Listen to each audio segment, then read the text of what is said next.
Here's my 1/48 scale aircraft collection. This is a Duatine or Duatina. I can't believe the French would pronounce it Duatina. It's a D-520. This was flying during the Battle of France. There were about 200 of these. Half of them were shot down during the battle. Most of the rest went to North Africa with the Vichy French. A few of them made it to England with the Free French. This one was flown by Pierre Leglone. He was initially in May attacking Italians after Italy declared war on France. He shot down a half a dozen Italian aircraft around May of 1940. He then went on to North Africa, where he switched sides with the Vichy French and was fighting against the RAF. He also shot down a bunch of Hurricanes. He had an odd mix of victories: Italian aircraft, German aircraft, British aircraft. He didn't survive the war. After the Allied invasion of Africa and the French surrender, the Germans appropriated the remaining D-520s from the Vichy French and used them mostly for trainers. Here's a Bf-109E4. This was flown by Adolf Galland. Galland was a 3rd Gruppe commander who was later promoted to Commodore of JG-26. Here he's shown sporting the Kommodore markings of September 1940. You can also tell by the yellow nose and the victory markings on the tail. That tends to date this aircraft. There's no cannon in the nose, although it looked like the opening there was for a future cannon. It's got two 20mm cannons in the wings, two 7.9mm machine guns in the nose above the cowl. There's a lot of video of Galland's aircraft. Galland's aircraft was unique in that it had a mottling effect when other German aircraft were supporting solid blue fuselage sides at this time of the war. I think Galland's ground crew did a good job of keeping his aircraft really clean. His aircraft didn't seem to show exhaust stains. The yellow nose was to help identify German aircraft. This was a Hasegawa kit. Galland also smoked when he flew, and he used a telescope through his front windshield to help spot aircraft. Another advantage he had, and I guess rank has its privileges, is his aircraft used special fuel additives that gave it faster speed. I think later this became standard on a lot of German aircraft. Here you can see the Schlageter Geschwader emblem for JG-26 and Galland's personal Mickey Mouse emblem, which he liked to put on his aircraft. After Werner Mulders died, Galland went on to become Luftwaffe General of Fighters. The Bf-110 is a C-4B, part of EGR-210. That was an experimental group. These were some of the first German aircraft to be able to carry bombs. It was one of the first fighter bomber units. There's two 250-kilogram bombs hanging underneath the aircraft. I think this must have been after September of 1940. The 109E4s also were modified to be E4Bs with the capability to carry bombs and drop tanks. 109s had really short range, so they really needed a drop tank capability. There was a shortage of Luftwaffe fighters that could carry bombs, so when EGR-210 was created, it was composed of only 2 Staffeln of Bf-110 C-4Bs, and the 3rd Staffel was 109 E-4Bs. This aircraft is from the 2nd Staffel. That's indicated by the red on the spinners and also by the red surround on the aircraft letter. You can kind of see the EGR-210 unit emblem, which was a map of England with a target drawn over it. I made that EGR-210 Gruppe symbol. Apparently they attacked the Rye radar station and destroyed a bunch of buildings, but really didn't do much damage to the aerial masts that were there. You see the antennas underneath. The loop antenna was for direction finding. If an enemy aircraft turned on its radio, they could use the loop antenna to locate the direction of the aircraft. The other antenna hanging underneath it is for IFF, identify friend or foe. I think that was for the German Central Command to track where their aircraft were in German airspace. And here's a Hurricane. This is a Peter Townsend aircraft. Peter Townsend later became a historian and wrote about his experiences. Number 85 Squadron flew these Hurricanes in France and lost nearly all their pilots and 2 COs during that experience. Peter Townsend was CO of Number 85 Squadron from May till October of 1940. He was lucky he didn't serve in France. He flew this aircraft from 19 May until 11 July 1940, when he was shot down by a Do-17 bomber. I modified the Mark II kit to replace the cannons with 8 machine guns, to add wing lights, and a gun camera. As described in Peter Townsend's book, he flew an aircraft that was coded VYK. I've seen another artist drawing of a number 85 Squadron Hurricane that also had that hexagon squadron emblem in the same place near the front of the aircraft. I've seen it on the tails of aircraft too. Townsend was the first RAF pilot to shoot down a German aircraft that crashed on British soil. He got a Heinkel 111 in February of 1940. The squadron was doing convoy patrols from June to August of 1940. They switched to night fighting when the Luftwaffe was bombing London. Here's a Spitfire Mark I. This is number 92 Squadron. That was the 4th highest scoring squadron in the RAF. This Spitfire was based on a photograph of a crashed Spitfire. I can only see the back 3/4 of the Spitfire in the photograph. The serial number matches the aircraft letter. This aircraft crashed at Biggin Hill in September of 1940. The paint scheme used by the British at the beginning of the war was a defensive one, using brown and green earth colors. Later, it was a more offensive gray and green, which I think worked better in the air. The paint was very dark when it first went on, and I think it was hard to distinguish the green from the brown, but the paint faded in the sunlight, and I think the brown became more of a golden color. At least modelers like to use a more golden color than what's often shown in photographs.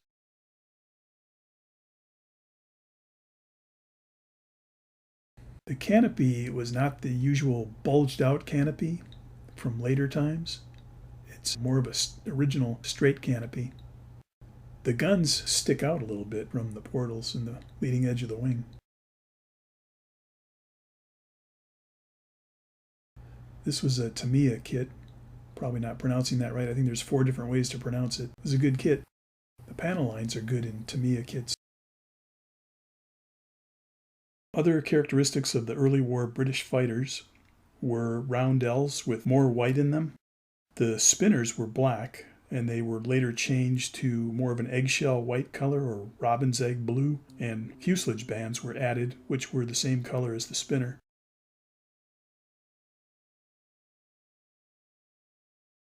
The radiator and oil cooler are asymmetrical on the Spitfire Mark I's and II's. Also, the exhaust manifold coverings on the Mark I. The 6 manifolds were combined with a fairing, making it look as if there's 3 manifolds. This Gladiator was one of 4 to a half dozen Gladiators that were on Malta when the Italians declared war on Britain. There were only 7 pilots on the island of Malta. For the first couple of weeks of that war, this was all they had, these old biplanes to fend off the Italians who were bombing on a daily basis.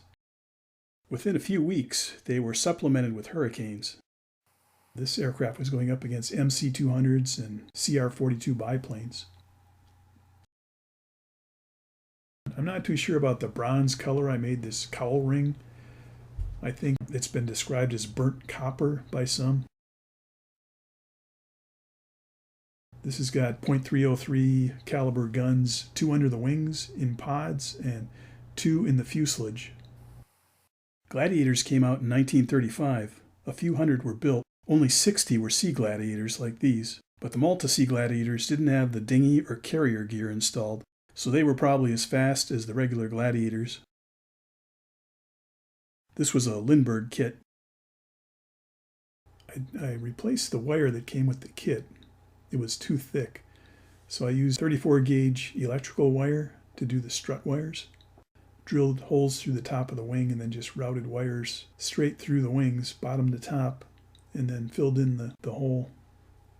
There's a photo of the pilot, George Burgess, sitting in the aircraft waiting at Hal Far Air Base to scramble for the next raid. And it showed the starboard side of this aircraft in detail, so all of this stuff. The serial number, the letter number, the weathering should all be good. Don't know about the colors, and the solid green upper wing probably isn't right too. It probably should have Royal Navy camouflage of some sort. This Macchi 202 Folgore probably was used in North Africa based on the camouflage. Probably around 1942 or 43. I don't have any photos of an aircraft with these kit markings. The kit was interesting. It was a Taurus model kit. Really strange. I think that was an Italian manufacturer. The plastic was unusual. It was thin, transparent with a lot of flange, and the panel lines were rounded and wide. The kit included a DB601 engine, which is in this aircraft model, and it contributes to its heavier than normal weight. The underwing fasces insignia has a white center, which indicates it's an early war aircraft. Here's a Mark II Hurricane with 4 20mm cannons. This was used in North Africa. No squadron codes, which was typical of that time and place. It's got the Vaux filter in front of the carburetor air inlet. Tail wheel's down. Some of the earlier Hurricanes had a retractable tail wheel. British paints tended to fade in color, especially in the desert sun, so the reds were toned down. I repainted the red on the decals. This aircraft letter and serial number are fictitious. The Hurricane had a fabric-covered metal spar rear fuselage. You can see the exhaust manifold covers.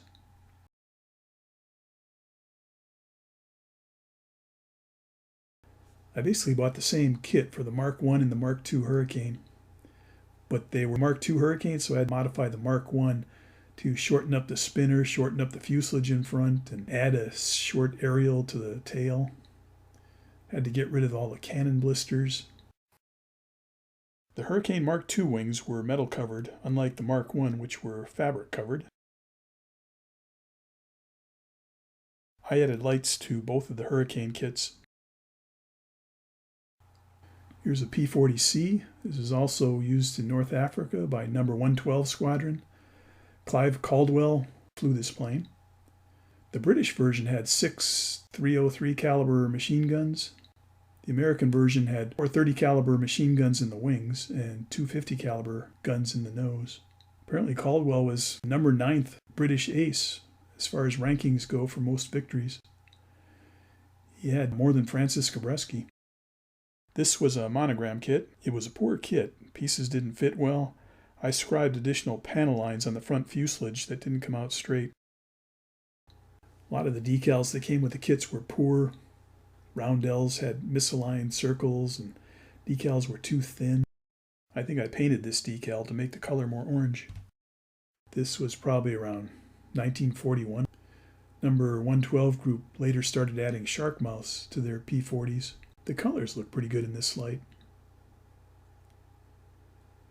I see a lot of color variation depending on the angles and the camera I'm using. Here's Marseille's 109 F4. He flew this in North Africa. He had 158 victories. He might have been the best fighter pilot that ever was. Marseille flew wildly, telling his wingman to stay back and out of his way. He was an excellent deflection shooter and barely used any ammunition. He enlisted in the Luftwaffe at age 18 and was dead 4 years later after bailing out of a new 109G that was having mechanical problems. He hit his head on the tailplane, was knocked unconscious, and fell to his death. You can see the filter that's in front of the air inlet. It's tropicalized for the desert. The unit emblem is for JG-27. I think it might have been for just one group of JG-27. Marseille was kind of hard on aircraft. He wore them out pretty quick. Now, most of his aircraft carried the number 14. You can see this is one of the latest ones. He had, looks like, over 120 victories at this point. This was probably the last 109F that he flew before switching to the G model. I made the decal for the JG-27 emblem and all those tail decals. This is a Hasegawa kit. This has got a 20mm cannon in the nose and two 7.9 millimeter machine guns above the engine.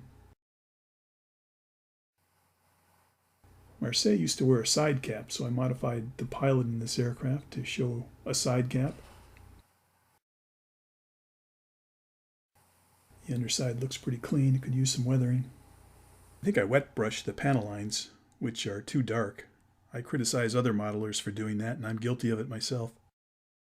This is a Tamiya Focke-Wulf 190A3. It was modeled after an aircraft flown by Kurt Rupert, who was the 9JG-26 Staffel Kapitän from August 1942 until he was killed on 13 June 1943. There's a photo of this aircraft where it looks really clean, and it was taken at Morcel in August of 1942. On the 13th of June 1943, Rupert was hit by B-17 fire. He bailed. He was falling too fast, and his hemp harness ripped off when he opened his chute. Rupert was the Staffel Kapitän.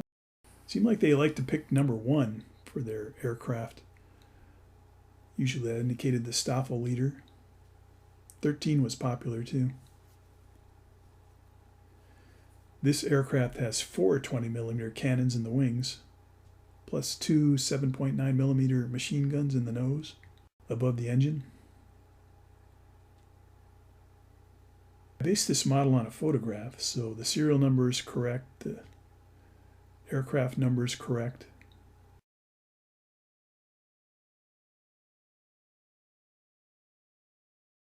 The cooling fan blades were removed for the flight configuration.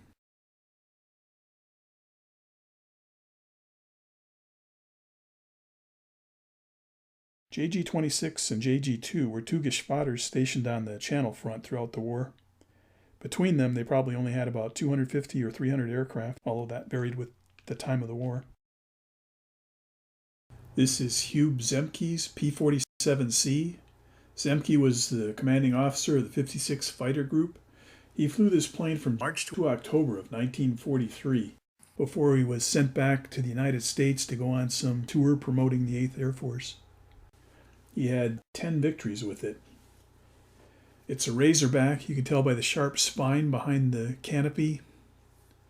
Zemke's crew kept the plane waxed, so when I oversprayed it, I used a semi-gloss spray. The kit was a tester's kit. It was a P-47D, so I had to modify it slightly. Made the hub pointed. I removed some of the cowl flaps. This aircraft evolved with time. As the group commander, Zemke could use squadron letters from any of the 3 squadrons. He changed the squadron code on this aircraft from LM to UN. Zemke had pre-war experience in Russia as a P-40 instructor. The national insignia was modified to add bars. The aircraft name and the victory marks were later removed. The aircraft name is Russian for my friend. Here's the 20th Fighter Group P-38. This aircraft was piloted by Royal Frey. This group was providing bomber escort during late 43, early 44. You can see there's one aircraft victory shown on there. That was a Bf-110 that Frey got in February of 1944. He got another 110 a week later, but after the second 110 he was hit by flak and had to bail out and became a POW. There are several photos of this aircraft. Some of the panels were replaced on the real-life aircraft, as indicated by darker paint areas around the nose and engine. I made the P-38 scoreboard.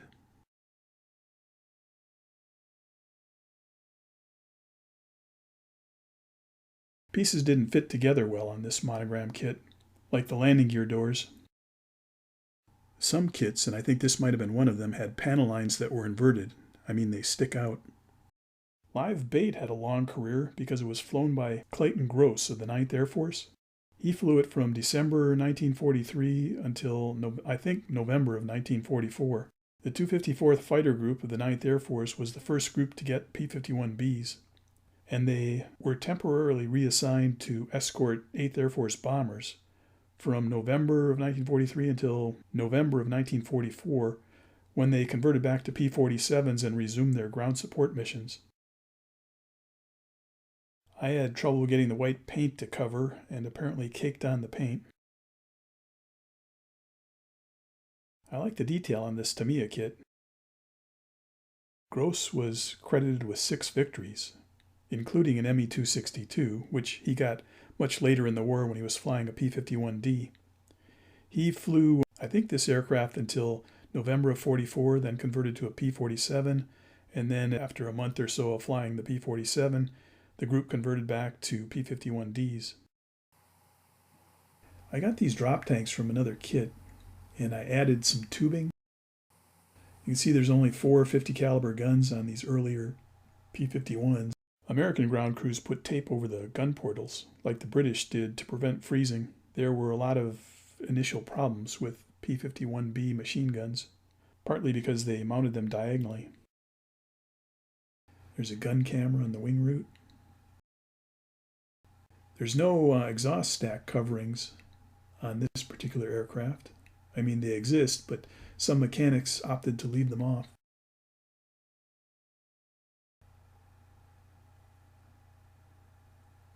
The white stripes were to try to help for identification, so anxious bomber crews wouldn't mistake this for a 109 and shoot at it.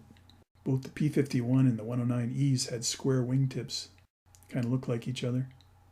Here's Black 22, Klaus Mietusch's aircraft. Black 22 was a Stab aircraft. Klaus was tragically killed at the age of 25. He joined the Luftwaffe in 1938 and died in September of 1944. He was shot down by a P-51. He'd been shot down 10 times and injured 4 times. It was a rough war. He became Gruppe Kommodore of 3 Gruppe JG-26.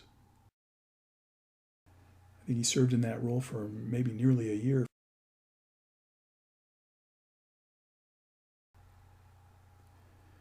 The G6 is identifiable by those boils around the engine cowling. This aircraft has a Galland hood on it, fewer vertical bars to get in the way, improved visibility. Mietusch painted over his swastika on the tail. Seems like throughout the war, various German pilots would do that to show their disapproval of the Nazi Party.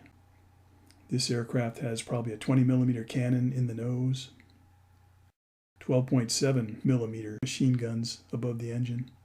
Later 109 G6s had a 30mm cannon in the nose. There's the bulge where the landing gear protrudes through the upper wing. Here's the direction-finding antenna. Back on the Spitfire Mark 14C. This aircraft was flying in April of 1944, before D-Day. It's got a before D-Day paint scheme. It was flown by number 610 squadron leader Newberry. 5-bladed propeller, big 2,050 horsepower Griffin engine. Still, the top speed was about equivalent to the P-51. This one had a top speed of 439 miles per hour at 24,500 feet.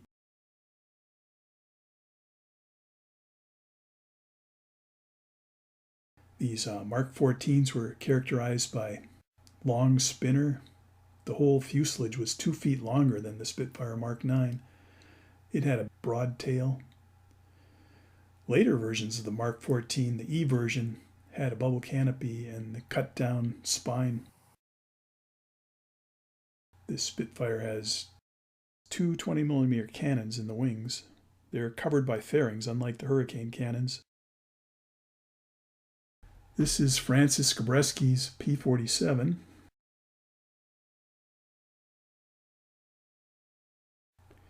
He was one of 3 pilots in the 56 fighter group to get bubble canopy P-47s prior to D-Day.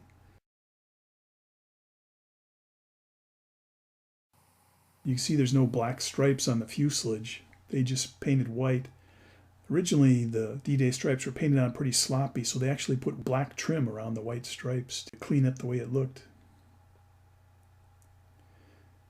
Some of Gabreski's planes had a center drop tank, but this kit came with the wing drop tanks. I read Gabreski's biography, and he said he was dropping bombs with this aircraft, and they were dropped from those wing pylons.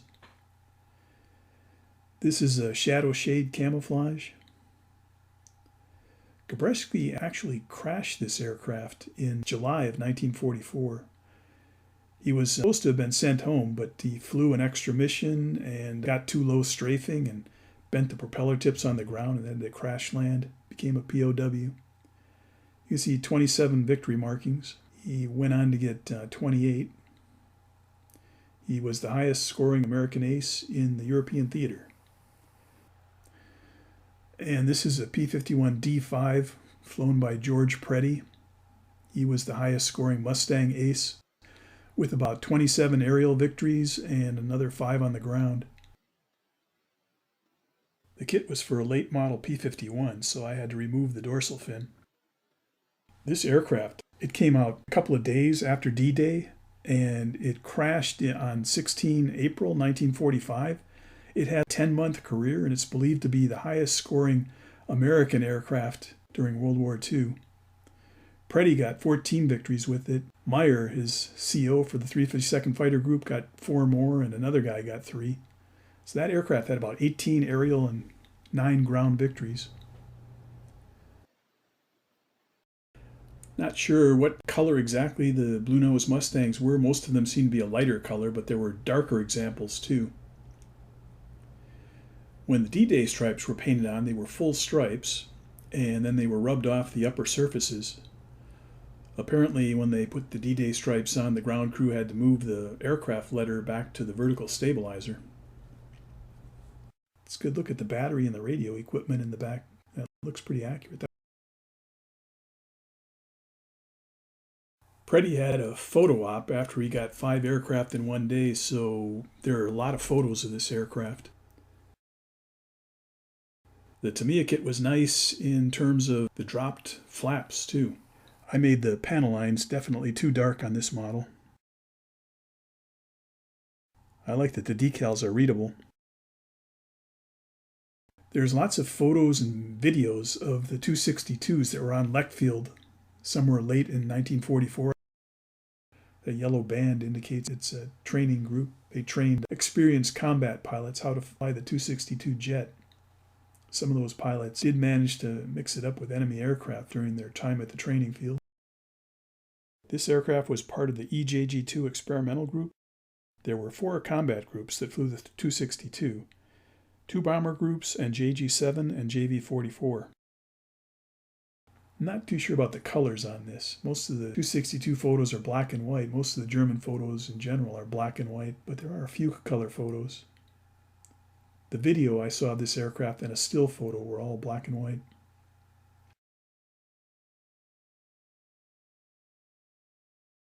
You can see the 4 30mm cannons in the nose.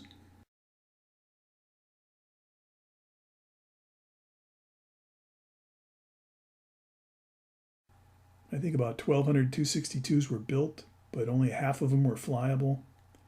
There were a lot of reliability problems with the engines, partly because of the poor materials the Germans were forced to use. This DML kit was a good kit. It included rubber tires and metal parts. The undercarriage didn't attach well, though. The serial number is correct on this aircraft. I don't know about the aircraft number, though. I couldn't see the aircraft number in the photo. The Comet, those came out in May of '44, but that particular one was part of JG-400, and it was flying with the late serial number around 1945.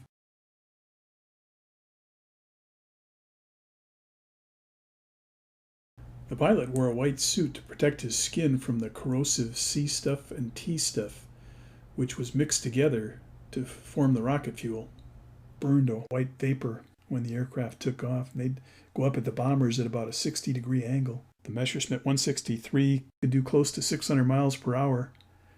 Took 2 minutes to zoom up to where the B-17s were flying, and the pilot had the capability to turn off the rocket fuel, glide around for a bit, and then turn the rocket fuel back on. I think there might have been 4 minutes of rocket fuel. He was then a glider. It glided back to base and landed on a skid. There are 2 30mm cannons hidden in the wing roots. Other interesting features include wheels that drop off after takeoff and a skid that extends for landing. There's a small propeller used to power a generator. The kit was made by a company called Dragon. A lot of the kits didn't come with swastikas, and this one didn't either, so I had to borrow swastikas either from another kit or sometimes I made my own. The long-nosed Focke-Wulf is a 190 D9. It's a late war aircraft, probably 1945 or so. It was captured after the war, and the Allies took photographs of it. Here's a close-up of the spinner. It's got two 20mm cannons in the wings, and that one's definitely got bigger machine guns in the nose. Those are the equivalent of 50 caliber machine guns in the nose. The canopy opens. The replacement of the 90A air-cooled engine with this liquid-cooled engine made a big difference in high-altitude performance. And there was some metal in this kit. The cover over the exhaust manifold is metal. You can see the landing gear are as tall as that pilot in front.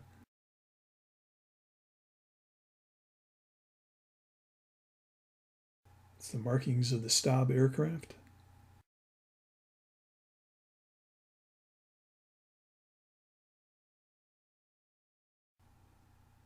The Defense of the Reich tailbands came out late in the war.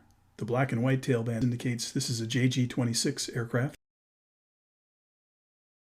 These metal antennas look great, much thinner than the plastic ones.